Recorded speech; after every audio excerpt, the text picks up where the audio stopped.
반갑습니다. 오늘은 이사야 3장 말씀을 함께 나눌게요. 12절 말씀입니다. 내 백성을 학대하는 자는 아이요, 다스리는 자는 여자들이라. 내 백성이여, 내 인도자들이 너를 유혹하여 내가 다닐 길을 어지럽히느니라. 배경이 되어주라 라는 제목으로 말씀을 나누도록 하겠습니다. 우리가 1절 말씀을 보면 보라 주 만군의 여호와께서 예루살렘과 유다가 의뢰하며 의지하는 것을 제하여 버리시되 곧 그가 의지하는 모든 양식과 그가 의지하는 모든 물과 이렇게 말을 하죠. 사실 우리가 이사야서를 이해할 때 이사야서의 메인 주제가 뭘까 질문해 보면 믿음이라고 보통 이야기를 하죠. 믿음. 이사야는 철저하게 믿음에 관한 메시지를 전달하고 있는데 뭐 1순위는 하나님에 대한 믿음일 것이고 또 소개되고 있는 것은 사람을 의지하는 차원에서의 믿음을 말하고 있고 우상을 숭배하는 차원에서의 믿음을 그러니까 우리가 가지고 있는 다양한 믿음에 대한 이야기들을 이사야는 다뤄주고 있다라는 거죠. 오늘 본문 1절에서 의지란 히브리어로 지팡이를 뜻하거든요. 잘 알지만 지팡이는 다리 불편한 사람들이 꼭 필요한 물건이죠.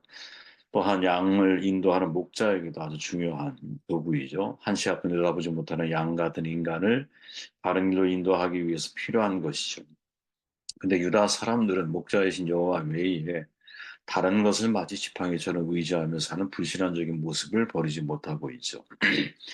그래서 오늘 본문 4절에서 7절 사이에 여호와의 엄정한 심판으로 발생하게 될 남유다 사회의 전반적인 혼란 상에 대해서 예언을 하고 있죠. 소년들이 어른들을 다스리며 서로 학대하고 싸우며 젊은이가 노인들에게 대드는 형국이 펼쳐지는 것이죠. 사회 질서가 붕괴될 것을 예언하고 있습니다. 그런 것 같아요. 사실 사람들이 하나님 없이 인생을 살아갈 때 하나님 없이 하나님과 함께 살아가는 것이 이게 신앙의 모습일 텐데 이때 하나님 없이라고 하는 것은 눈에 보이지 않는다라는 거예요. 근데 하나님을 믿지 않는 사람들은 하나님 없이 자기 자신과 함께 인생을 살아가다 보면 사실은 사회적인 권위나 모든 것들이 다 흔들리고 질서가 파괴될 확률이 대단히 높은 거죠. 8절에 보니까 예루살렘이 멸망하였고 유다가 얻어졌으면 그들의 언어와 행위가 여호와를 거역하여 그의 영광의 눈을 범하였습니다. 예루살렘이 넘어지고 유다가 쓰러진 이유는 바로 여호와를 거역하고 영광의 눈을 범했기 때문이다라고 이사야가 진단을 하고 있죠. 이때 범하였다라고 하는 히브리어가 본래 말하라고 하는 단어인데 쓰다란 뜻이에요. 쓰다. 구약에서 여호와의 백성이 여호와께 거역하고 반항한다라는 의미로 사용이 되어졌죠. 그런데 이보다 더 심각한 것은 뭐냐? 그들이 죄를 범하는데 조금의 양심의 가치도 느끼지 못하고 하나님이 보고 있다라고 하는 신전 의식을 전혀 인식하지 못한 채 공공연하게 범죄를 저지르고 있다라는 것이죠. 그것을 바라보시면서 이사야를 통해 하나님이 지금 거의 미래에 대해서 예견을 하고 계시는 내용이 바로 오늘의 중요한 이제 메시지 가운데 하나입니다. 12절에 가보면 내 백성을 학대하는 자는 아이요 다스리는 자는 여자들이다. 내 백성이요 내 인도자들이 너를 유혹하여 내가 다니기를 어지럽히느니라. 바로 남유다의 멸망의 근본적인 뿌리를 뭐라고 말하느냐? 백성을 학대하는 자는 아이요, 다스리는 자는 여자들이라, 인도자들이 너를 유혹하여 내가 다닐 길을 어지럽히느니라. 다시 말하면 근본적인 뿌리가 그들의 지도자의 문제라는 것이죠. 백성들을 바르고 정직하게 지도해야 할 책임이 지도자에게 있잖아요. 근데 그 백성들로 하여금 잘못된 길로 가게 해요.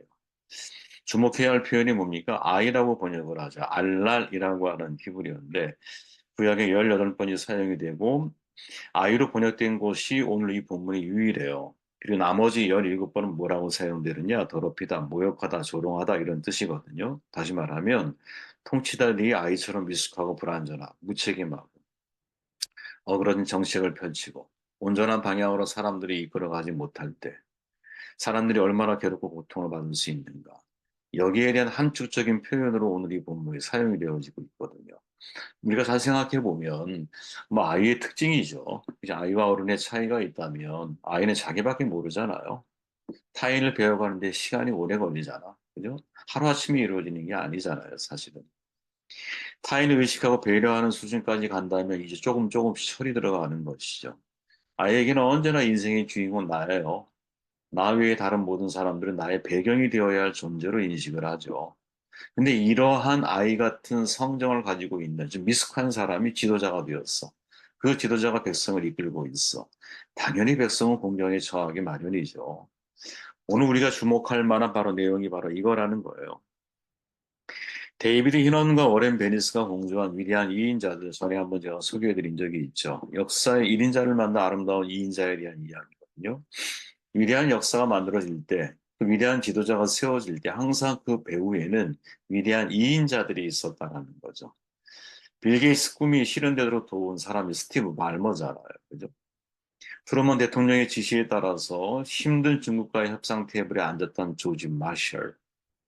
그 사람이 있었기 때문에 사실은, 그죠? 이 트루먼 대통령이 훌륭한 정치, 물론 뭐 다 훌륭한 건 아니었지만, 할 수 있었던 계기가 됐죠. 그죠? 탐정소 셜록 홈즈의 조수 닥터 왓슨이 바로 그런 사람들인 거죠. 그냥 위대한 1인자가 있기 그 배후에는 항상 위대한 2인자가 있었다. 여러분은 어떤 사람이 되길 원하세요? 과연 나는 어떤 사람이 되기를 원할까? 스스로 질문도 던져본 적이 있는데, 물론 1인자가 되면 아름답죠. 왜?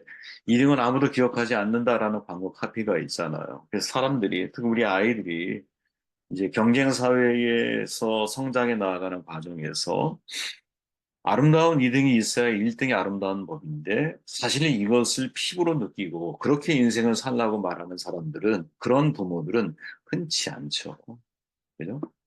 위대한 2등이란 배경이 있기 때문에 1등의 역사가 사실은 이루어지는데 숲을 이루는 건 나무들만이 아니잖아요. 나무와 나무 사이에 빈 곳이 있으니까 그 숲이 아름다운 거거든요. 그리고 그 빈 곳 배경 사이로 바람이 지나가고 사람이 지나가고 꽃이 피어나오는 거죠. 그죠? 아름다움을 위해서는 꽃이 있어야 하고 그 꽃이 배경이 있어야 아름다운 거죠.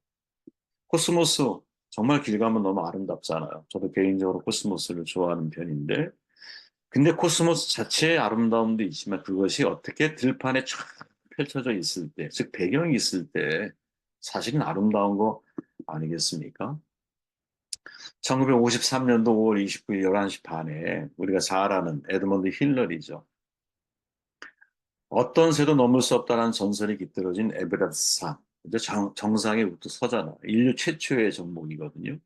에드 더글라스라고 하는 사람이 쓴 히말라야가 처음 허락한 사나이에 보면 감동적인 고백들이 있는데 텐진이 정상을 눈앞에 두고 혼자 오르지 않고 뒤에 처진 나를 30분이나 기다렸습니다. 이게 무슨 말이냐면 이제 셀파라 그러잖아요. 네팔에 가면 등반할 때 도와주는 조력자죠. 그죠? 근데 그 사람 이름이 텐징이야. 지휘꾼 역할을 한 거야. 최고의 셀파였어. 힐러리는 자신의 에베레스트를 정복할 수 있었던 거, 이 텐징 노르가 덕이라고 밝힌 거죠. 둘이 같이 정상에 올랐거든요. 근데 힐러리는 텐진보다 뒤처진 거야. 그죠? 근데 텐진이 이 정상을 눈앞에 두고 누구를 기다려줘요? 자기는 셀파니까. 그 힐러리를 기다려주는 거예요. 정말 죽음을 무릅쓰고 동행을 한 텐진이거든요. 누구를 존경하면 힐러리 경우 존중해 주는 거지. 이게 진짜 아름다운 삶일 수 있다라는 거죠. 참, 참 우리가 좀 주목해야 할 내용이 아니겠나. 저는 여러분 리더는 지도자는 제 개인적인 이제 제가 선호하는 뭐랄까요 리더십인데 지도자는 주인공이 되려고 하면 안 된다고 봐요. 함께하는 사람들을 주인공으로 세워주기 위해서 노력을 해야 되지. 대부분 이 사회는 여러분 조연보다 주연을 좋아하거든요. 주목받는 주인공 장미가 되고 싶어 하는 거지. 그죠? 근데 신앙인의 입장에서 리더는 어떤 사람이어야 하느냐라고 만약에 질문한다면 저는 신앙인으로서 리더는, 영적인 리더는 배경이 되어주는 사람이어야 한다고 봅니다. 만약 생각해 보세요. 대통령이 국민을 나의 배경으로 삼을 때 그 사람은 독재자가 되는 거. 내가 국민들의 배경이 되어주려고 할 때 그런 사람이 지도자가 되는 거. 세상이 삭막해질까? 서로가 주인공만 되려고 하기 때문에 너를 배경 삼아 내가 주인공이 되려고 하다 보면 항상 상대보다 내가 앞서야 되고 상대를 내가 높여주는 것이 아니라 오히려 상대를 내가 방패 삼아 아니죠. 배경 삼아 나를 자꾸 내세우려고 하다 보니까 세상이 사실은 이 뭔가 좀 불편한 거죠. 그죠? 성경에 나오는 가장 주목할 만한 두 명의 위대한 이인자가 있죠. 구약에도 있고 신약에도 있어요. 구약의 대표 주자가 누굴까? 갈렙이라고 봐요. 저는. 갈렙과 여호수아. 신약의 대표 주자 당연히 바나바가 제일 먼저 떠오르죠. 여러분 구약의 갈렙이라고 하는 분은 우리가 참 쉽게 생각하면 안 된다고 보거든요. 왜? 여호수아와 버금가는 리더십을 가지고 있었잖아요. 갈렙에 대해서 말하고 있는 구절들을 보면 내 종 갈렙은 그 마음이 그들과 달라서 나를 온전히 따랐은즉 대단한 표현이죠. 예. 이때 온전하다, 퍼펙트하게 따랐다라는 거거든요. 그가 갔던 땅으로 내가 그를 인도하여 드리리니 그의 자손이 그 땅을 차지하리라. 헤브론 땅을 차지하게 되죠. 여분네 아들 갈렙과 눈의 아들 여호수아 외에는 내가 맹세하여 너희에게 살게 하려 한 땅에 결단코 들어가지 못하리라. 우리가 잘 알지만 여러분, 자 갈렙이 여러분 여호수아가 모세의 뒤를 이어서 가나안의 지도자가 되었어. 그때 갈렙이 조금만 마음을 좀 달리 먹었더라면 얼마든지 자기도 1인자가 되기 위해서 기회를 창출해 갈 수 있다고 보거든요. 여호수아가 후계자로 임명되었을 때 만약에 갈렙이 시기심이나 질투에 만약에 사로잡혀 있었다면 뒤에서 사실은 여호수아를 헛들고 자기를 내세우기 위해서 얼마든지 그럴 수 있는 가능성이 그죠? 분명히 열려 있는 것 아니겠어요? 근데 갈렙은 전혀 그러지 않거든. 철저하게 여호수아의 리더십 밑에서 하나님이 세운 종이고 과인이 내가 할 수 있는 일, 저 지도자를 잘 섬겨서 어떻게 하나님의 뜻이 온전하게 성취되도록 자기 자신을 헌신해 나아가는 거죠. 정말 이건 위대한 일이라고 봐요. 갈렙과 여호수아, 굉장한 용장이잖아요. 갈렙의 모습을 보면 오히려 여호수아보다 훨씬 더 강력한 리더십을 가지고 있을 확률이 높죠. 그러니까 헤브론 땅도 차지하는 거 아니야? 신약의 바나바도 마찬가지예요, 여러분. 바울이라고 하는 사람 아무도 믿어주지 않을 때 그의 배경이 되어주잖아.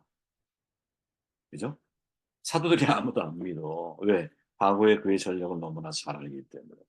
누군가 그에게 배경이 되어주고 누군가 그를 믿어줘야 되거든요. 할 수 있어. 그죠? 이 사람 옛날에 그 사람이 아니야. 정말 하나님을 만난 사람이야. 하나님이 이 사람을 세우셨고 하나님이 이 사람을 쓰기를 원해. 하나님이 쓰신다고 하는데 당신들이 어떻게 이 사람을 돕지 않을 수 있느냐. 지원해 줄 수 있는 거. 이거 참 쉬운 일이 아니거든요. 더 중요한 것은 여러분 시간이 지나도 그 마음이 변하지가 않잖아. 나중에 안디옥에 이 바울을 다시 이렇게 끌어올릴 때 우리를 얘기하면 스카우트 할 때 안디옥 교회로 그 기간이 몇 년인지 여러분 잘 아시잖아요. 다소에서 13년 이상을 머물렀잖아요. 그러면 10여 년 이상을 바나바의 마음속에서는 누구? 바울에 대한 일관된 마음을 가지고 있었다는 거죠. 저 사람은 언제고 하나님이 이방의 선교를 위해서 일을 하실 때 언제고 반드시 저 사람을 하나님이 사용하신다라고 하는 늘 그 사람에 대한 이 뭐랄까 사명에 대한 연결고리들을 끊지 않고 늘 그 사람을 생각을 하고 있는 그리고 어떤 그 사역의 세계 선교의 사역의 포문이 지금 이 안디옥 교를 통해서 하나님의 움직임이 감지됐을 때 기꺼이 250km를 걸어가서 다시 250km를 걸어와 왕복 500km 아닙니까? 그 거리를 그죠? 바나바는 기꺼이 그 사람을 데리고 오는 거지 바울. 그리고 기꺼이 리더십의 체인지. 처음에 바울과 바나바 바울, 나중에는 바울과 바나바. 이름이 바뀌었다라고 하는 건 주도권이 바뀌었다는 거야. 리더십이 바뀐 거야. 이 변화의 과정을 가만히 우리가 주시해서 묵도하다 보면, 야, 이 바나바라는 분이 대단한 분이구나. 그런 생각을 하게 되거든. 예. 저는 레위기 여러분 이게 이제 세 번째잖아요. 모세오경의 이사야 3장. 물론 처음에 제가 드렸던 말씀처럼 66번이지만 각 장과 연결해서 해석하는 것은 무리가 있는 일일 수 있다. 하지만 한 번쯤 그렇게 한번 생각해 보는 것도 나름 의미가 있지 않겠는가. 그런 말씀을 드렸잖아요. 세 번째 책이 레위기잖아요. 레위기 하나님을 예배하는 방법 하나님이 직접 계시하신 말씀이거든요. 저는 진짜 절대적인 신, 진짜 창조자 하나님이라면 그 하나님을 예배하기 위한 예배의 방법은 인간이 정할 수 없다고 생각하거든요. 그게 맞는 거예요. 가만히 생각해 보면. 그러니까 예배를 받으셔야 할 분이 우리에게 예배의 방법을 알려주셔야지 우리가 그 예배의 방법을 따라 예배할 수 있는 것 아니에요. 그죠?